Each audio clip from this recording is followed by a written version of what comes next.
ناظرین انہی کے ساتھ ہمیں جوائن کیا ہوا ہے معروف عالم دین مفتی عبدالقادر ہزاروی صاحب نے، انہیں بھی خوش آمدید کہتے ہیں۔ السلام علیکم مفتی صاحب۔ وعلیکم السلام ورحمۃ اللہ وبرکاتہ۔ آپ کو بھی خوش آمدید کہتے ہیں پروگرام میں۔ سب سے پہلے تو مفتی صاحب آپ سے میں یہ جاننا چاہوں گا کہ 12 ربیع الاول کی کس طریقے سے ہم تیاری کرتے ہیں، کس طریقے سے کرنی چاہیے، وہ سب تو سلسلہ در سلسلہ چلتا رہا ہے۔ میں چاہوں گا کہ آپ حضور اقدس صلی اللہ علیہ وآلہ وسلم کی ذات مبارکہ سے، ان کی زندگی سے کوئی ایک ایسا واقعہ ہمارے ناظرین کے سامنے ہماری اصلاح کے لیے پیش کیجئے، جس کے ذریعے ہم اپنی زندگی کو آقا صلی اللہ علیہ وآلہ وسلم کے بتائے ہوئے طریقہ کار پر اس سانچے میں اپنے آپ کو ڈھال سکیں جو کہ ہمیں بتایا گیا اور جس سے ہم گمراہ ہو جاتے ہیں۔ کیونکہ آپ صلی اللہ علیہ وسلم کی زندگی جو ہے وہ بے تحاشا ایسے واقعات، بلکہ آپ کی زندگی کا ہر لمحہ جو ہے وہ ان واقعات سے بھرا ہوا ہے۔ تو میں چاہوں گا کہ کسی ایسی پہلو پر روشنی جو ہے وہ آپ ڈالیں جس میں درگزر کا عنصر بھی ہو، جس کے اندر رحم کا عنصر بھی ہو، جس کے اندر عاجزی بھی موجود ہو، یعنی ایک ایسا پہلو جو کہ حضور اکرم صلی اللہ علیہ وآلہ وسلم جب آپ کی زندگی کا آپ کے غیر مسلم اور جو بادشاہ اس وقت کے ہوا کرتے تھے، جب وہ اندازہ لگاتے تھے اور اپنے ایلچیوں کو بھیجتے تھے دیکھنے کے لیے، تو وہ دیکھ کے دنگ رہ جاتے تھے کہ یہ کیسے ہو سکتا ہے کہ ان کا بادشاہ، ان کا آقا جو ہے وہ اتنا سادہ زندگی گزار رہا ہے۔ میں چاہوں گا کہ آج کے دن 12 ربیع الاول کی مناسبت سے آپ اس پہلو کے اوپر جو ہے وہ ضرور ہماری رہنمائی فرمائیں۔ بسم اللہ الرحمن الرحیم۔ لقد کان لکم فی رسول اللہ اسوۃ حسنہ، صدق اللہ مولانا العظیم، صلی اللہ علی النبی الامی الرؤوف الرحیم۔ بے حد شکریہ پروگرام میں مدعو کرنے کا۔ جہاں تک آپ کے سوال کا تعلق ہے، اور سوال سے پہلے آپ نے یہ فرمایا کہ ربیع الاول شریف کیسے منانا چاہیے، تو اس میں سب سے پہلی بات یہ ہے کہ آقا کریم علیہ السلام نے اپنی ولادت مبارکہ کو کیسے منایا۔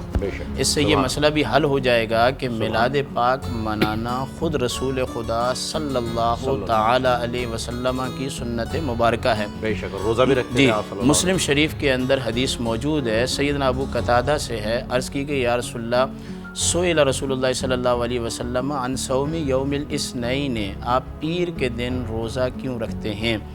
تو جواب یہ ہونا چاہیے تھا کہ روزہ اللہ کی عبادت ہے، صحابہ کو بھی سوال نہیں کرنا چاہیے تھا، مگر صحابہ جانتے تھے 15ویں کا دن کا روزہ یا پھر ایام 20 کے روزے، ان کی وجہ تو معلوم تھی، مگر پیر کے دن کے روزے کی وجہ صحابہ کے سامنے نہیں تھی، تو سرکار نے فرمایا فیہ ولد، تو اس دن میں پیدا کیا گیا۔ تو معنی یہ ہے کہ ہمیں چاہیے کہ ہم روزہ رکھ کے سرکار کی سنت پر عمل کر کے سرکار دو عالم صلی اللہ علیہ وسلم کی سیرت کے مطابق جو ہے وہ ربیع الاول شریف کے منانے کا اہتمام کریں۔ اچھا، اور یہیں پر ایک چیز اور ایڈ کر دیجیے گا، کیونکہ میں چاہ رہا ہوں امت کی اصلاح ہو آپ کی اس بات سے کہ جی عید کے دن تو روزہ حرام ہے۔ جی بالکل صحیح بات کی آپ نے، جی بالکل صحیح بات کی۔ اب یہ عید میلاد النبی جب منا رہے ہیں تو پھر روزہ اور اس کو بھی جوڑ دیجیے۔ جی دیکھیں کہ شرعی عیدیں جن کے اندر ہم نے نماز پڑھنی ہے یا پھر روزے کے بعد ہمیں ملے گی، وہ عید الفطر ہے، اور قربانی کے جانور ہم نے اللہ کے لیے ذبح کرنے، وہ عید الاضحیٰ ہے۔ اس کا جواب بھی ایک حسین حدیث کے اندر موجود ہے، بخاری شریف کی حدیث ہے۔ سیدنا عمر بن خطاب سے ایک یہودی نے کہا کہ یا امیر المومنین، آپ کے قرآن میں ایک ایسی آیت ہے، اگر وہ ہماری تورات میں اس طرح کی بات ہوتی تو اس کو ہم عید کا دن منا لیتے۔ پتہ چلا کہ شرعی عیدیں تو دو ہیں جن میں روزہ رکھنا منع ہے، اس کے علاوہ ہر وہ نعمت کے ملنے کا دن مومن کے لیے عید کا دن ہے۔ سیدنا عمر بن خطاب اس سے کہنے لگے تم ایک عید کی بات کرتے ہو، حالانکہ اس دن دو عیدیں۔ فرمایا کہ کیسے؟ فرمایا مجھے یاد ہے کہ میدان عرفات کے اندر الیوم اکملت لکم دینکم واتممت علیکم نعمتی ورضیت لکم الاسلام دینا، جب یہ آیہ شریفہ نازل ہوئی جو کہ جامع اور کمال والی آیت ہے، تو 9 ذی الحج کا دن تھا، 9 بھی ہمارے لیے عید ہے، اور جمعۃ المبارک کا دن تھا، اور جمعے کا دن بھی ہمارے لیے عید کا دن ہے۔ تو دیکھیے کہ حضرت عمر رضی اللہ تعالیٰ عنہ اس دن کو 2 عیدیں قرار دے رہے ہیں۔ یہ قرآن کی ایک آیت کی وجہ سے، اور پورا قرآن آقا کریم علیہ السلام نے ہمیں عطا کیا، قد جاءکم من اللہ نور وکتاب مبین، کہ میرا محبوب تمہارے پاس نور بن کے آیا، خالی ہاتھ نہیں آیا، 30 پاروں کا تحفہ لے کے آیا۔ اگر کسی کے گھر میں بیٹی یا بیٹے کی پیدائش ہو تو اس کے لیے خوشی کا دن ہوتا ہے، اور جس دن سرکار تشریف لائے وہ بھی ہمارے لیے خوشی کا دن ہے۔ اور جو حدیث میں پڑھ رہا تھا، قرآن کریم کے نزول کا آغاز بھی پیر کے دن ہوا اور سرکار نے ہجرت بھی پیر کے دن فرمائی، تو پتہ چلا حضور آئے وہ بھی عید کا دن ہے، قرآن نازل ہوا وہ بھی ہمارے لیے عید کا دن ہے، اور مدینہ المنورہ آپ نے ہجرت فرمائی یہ بھی ہمارے لیے عید کا دن ہے۔ جہاں تک آپ کے دوسرے سوال کا تعلق ہے، سرکار دو عالم صلی اللہ علیہ وسلم کی ذات اقدس کے بارے میں اللہ پاک نے فرمایا کہ تمہارے لیے میرے محبوب کی زندگی سیرت پاک بہترین نمونہ ہے۔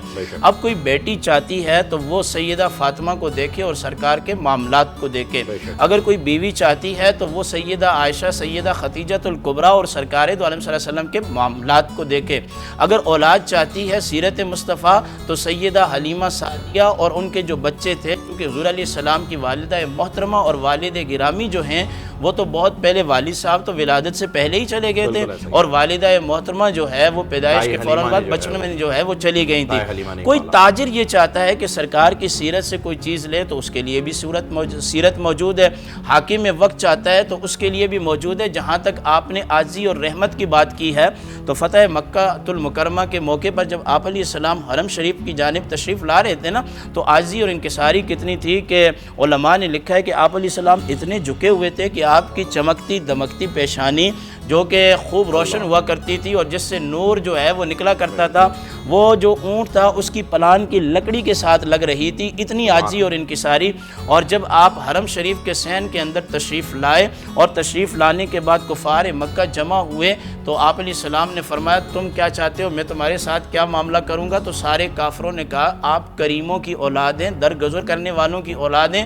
میرے آقا علیہ السلام نے فرمایا تم نے مجھے مکہ سے نکالا، میرے اصحاب میرے اہل بیت پر ظلم و ستم کیا، سن لو آج میں تمہیں وہی بات کہوں گا جو یوسف علیہ السلام نے اپنے بھائیوں سے کہی تھی۔ حضور ڈائریکٹ بھی حکم بیان فرما سکتے تھے مگر تذکرہ یوسف علیہ السلام کا بھی کیا کہ ان پر بھی اسی طرح کی آپ بیتی تھی۔ آپ علیہ السلام نے فرمایا کہ آج کے دن میں نے سب کو معاف کر دیا، اور جو کلمہ پڑھ لے گا اسلام میں آ جائے گا، اسلام کی برکت سے اس کے سارے گناہ جو ہیں وہ معاف ہو جائیں گے۔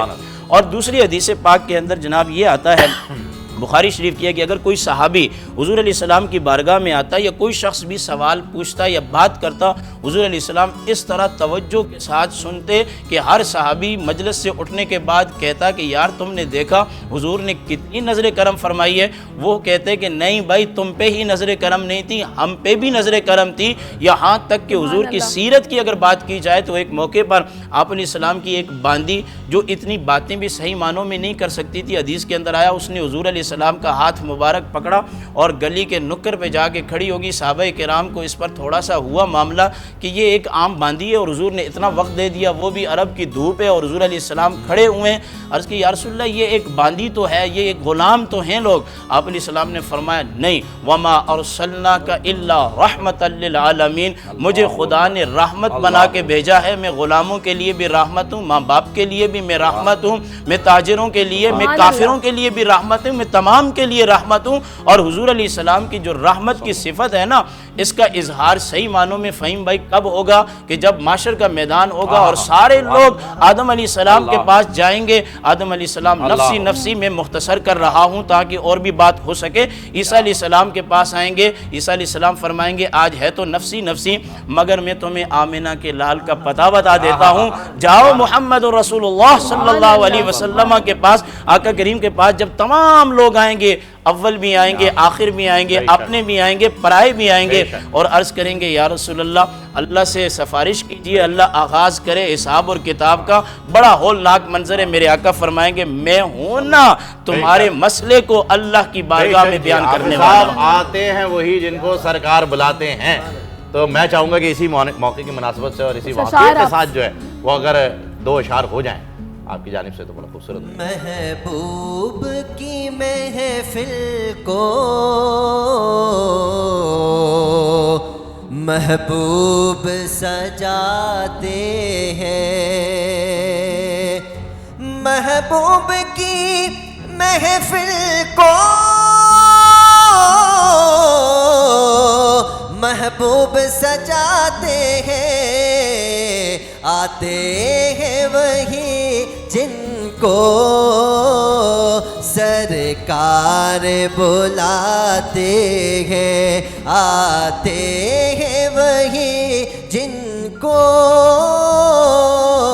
سرکار بلاتے ہیں اور وہ لوگ خدا سبحان اللہ بھائی، آپ کے ساتھ کیا بات شاید ہے؟ واہ، واہ، قسمت کے سکندر ہیں یہ لوگ خدا شاید قسمت کے سکندر ہیں کہ جو سرور عالم کا میلاد مناتے ہیں اور آقا کی ثنا خوانی دراصل یہ عبادت ہے ہم نعت کی صورت میں قرآن سناتے ہیں آتے ہیں وہی جن کو سرکار بلاتے ہیں سبحان اللہ سبحان اللہ، بہت خوب۔ اچھا میں چاہوں گی اس میں علامہ صاحب تھوڑا سا ذرا رہنمائی کیجیے گا۔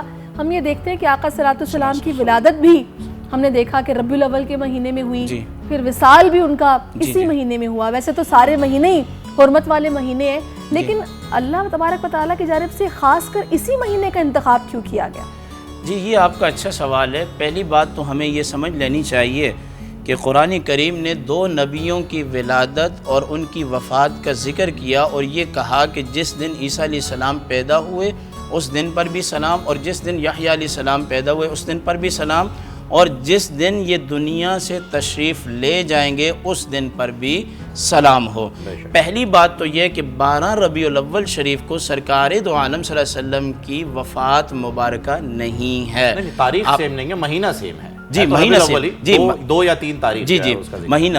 تو یہ جو ربیع الاول شریف کا مہینہ ہے یہ بڑی برکت والا مہینہ ہے، اسلام اسی کی برکت سے ملا ہے، اور حضور علیہ السلام کی جو وفات مبارکہ ہے وہ بھی اس لیے ہے کہ ربیع الاول شریف کے مہینے میں آپ دنیا میں تشریف لائے امت کو قرآن اور احکام الہی دینے کے لیے، اور ربیع الاول شریف کے مہینے میں تشریف لے گئے آگے جا کے امت کے لیے شفاعت کا بندوبست کر رہے ہیں۔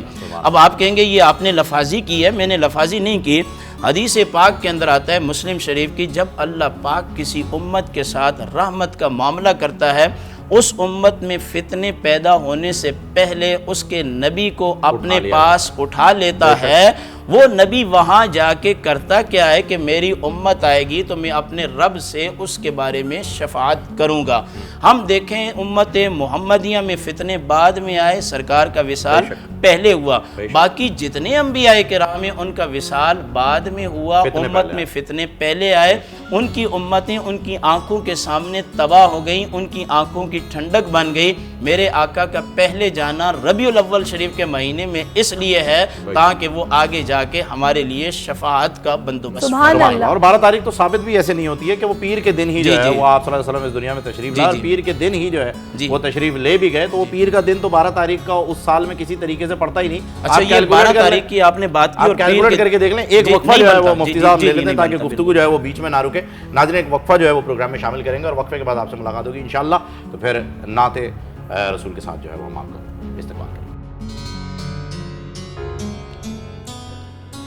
صلی اللہ علیہ وسلم، صلی اللہ علیہ وسلم۔ سبسکرائب کریں اور بیل دبائیں تاکہ کوئی خبر رہ نہ جائے۔